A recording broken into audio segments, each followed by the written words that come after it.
Welcome back to How to Cake It. I'm Yolanda, and today we are getting into the holiday spirit because Holiday Barbie is in the kitchen. Apparently, she likes cake as much as I do.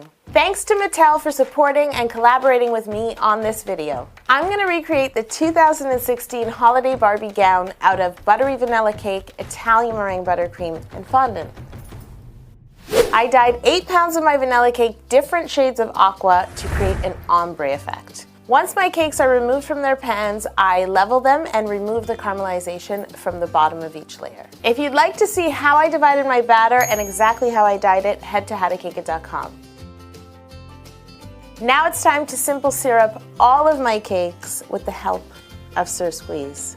If you still don't know what simple syrup is and how it works, there's a link below to a tutorial video, and you can pick up Sir Squeeze's costume at howtocakeit.com. Now that all of the simple syrup has soaked into my cakes, I'm going to use a circle cutter to cut out the center of all 5 cakes. I used a ruler, surprise, to find the exact center of each one of my cakes.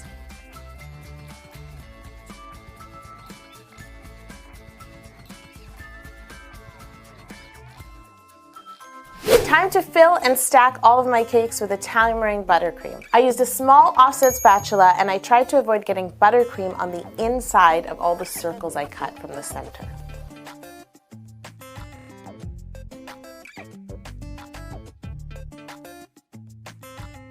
As you're stacking your cakes, you want to make sure that all of the circles line up when you look down to form one tunnel. What am I talking about? One secret chamber. Arhan, insert secret chamber music.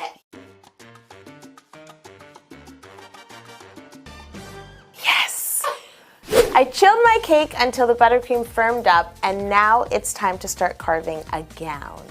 Somebody should have told me to dress up. Jocelyn. I begin carving my cake into an A-line shape, making sure to remove all the caramelization from the sides of all my cakes as I go. You want to make sure that the cake at the top will fit her waist nicely. Get me my How to Cake It gown. It's in the gown closet. We have a gown closet? Yeah, it's right next to the t-shirt and apron closet. There's nothing in it right now, obviously.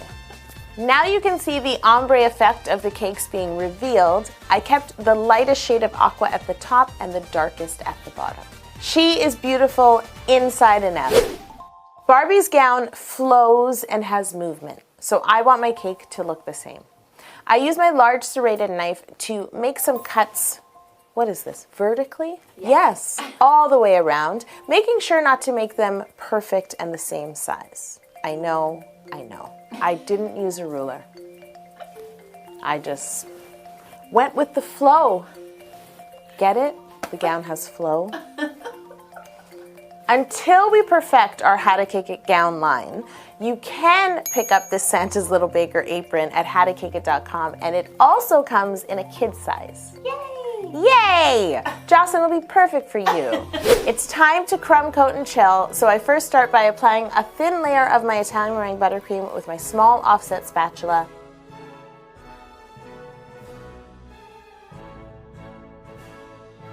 I usually have a bit of a faster tempo when I do the crumb coat and chill dance, but I just want to keep the dress intact, so I just waltzed her, just swayed with her over to the fridge. If you want to do the crumb coat and chill dance with me live in real time, you can sign up for Camp Cake. It's now open for registration at howtocakeit.com. Camp Cake is on December 10th, and it's a live stream holiday baking camp. I'm going to be your counselor. Early bird pricing only lasts for a couple more days, so head to howtocakeit.com. When you sign up for Camp Cake, you get my holiday baking hacks ebook absolutely free. I will be there. Okay, so you know what? Here's what I'm proposing. You and I are going to have a crumb coat and chill dance off. Oh, Lord. And everyone at Camp Cake can participate. Show us your moves.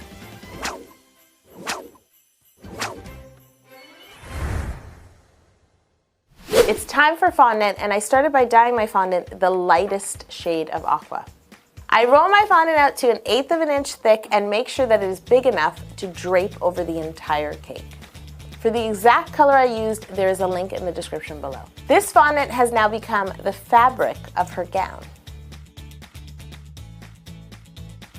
Usually the first thing I do is try and smooth out any air that remains between the fondant and the cake and smooth away all of the folds in the fondant. But this time, I'm not doing that. I want to accentuate the folds in the fondant because it will make it look more like fabric. Working very gently, I pull the fondant away from the dress and create some more folds, making sure not to tear the fondant. This fondant now has lots of movement. I use a sharp paring knife in kind of like a wavy pattern, working all the way around the dress to give it natural flow. Now I want to soften the edges of the fondant that I just trimmed, and I do this by smoothing it with my fingertip as well as pinching it between my fingertip and my thumb just to make it look thinner. If you experience any cracking at the top of her skirt, you can make yourself a little bit of fondant paste with your aqua fondant and some water and just fill those cracks in before painting. Once I'm happy with her skirt, I put the cake in the fridge to chill and prepare to paint this lovely gown. I'm a little nervous because I've never actually painted an ombre. I used the same food coloring that I used to dye my cakes and my fondant and diluted it with a bit of clear food grade alcohol. I begin by painting a darker line around the perimeter of the bottom of the gown. Perimeter. I use circumference a lot on this show. I don't think I've used perimeter. I don't think so. I need to make a cake where I can say isosceles. Let's do it. Now to create a lighter shade of that color, I dip the same brush just into clear food grade alcohol and begin to brush that dark line of color up on the dress. You want to just keep doing this, keep blending your color upwards so that it's going from darkest to lightest.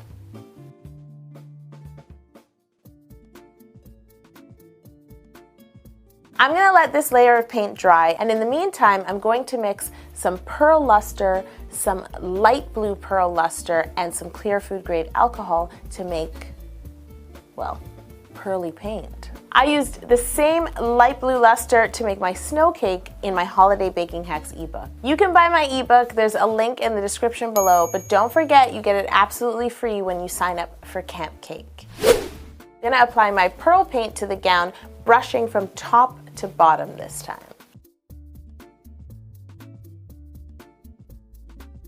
I let this pearl paint dry and then I went back and painted some more pearl just at the top of her gown. I just really wanted to perfect the ombre, making sure the gown was darker at the bottom and lighter at the top. To prepare Barbie for her gown, I made her a little gum paste top and then I wrapped her legs in plastic wrap to make it food safe. Barbie is ready to be dressed. Please step into your gown, Barbie. Let me help you. Gently place your Barbie into the cake. Make sure not to get cake on her toes. She doesn't like that. Once she's in her gown, you can use your fingertips to gently smooth the fondant up towards her waist. This dress has to be the perfect fit. One of the best things about this Barbie is that she comes with the most beautiful, detailed bodice. I'm now going to place her bodice back on her. Now I want to make sure that her bodice and the fondant really flow together, so I'm just going to use a wet paintbrush and blend out the seams. Not only is Barbie dressed up in this beautiful gown, she comes in the most beautiful snow globe packaging. I come in an apron in a kitchen with a ponytail. Thank you for watching How to Cake It. Please subscribe to this channel, and thanks again to Mattel for supporting and collaborating with me on this video. Check out Barbie.com or click the link below. Let me know in the comments which 2016 holiday Barbie is your favorite.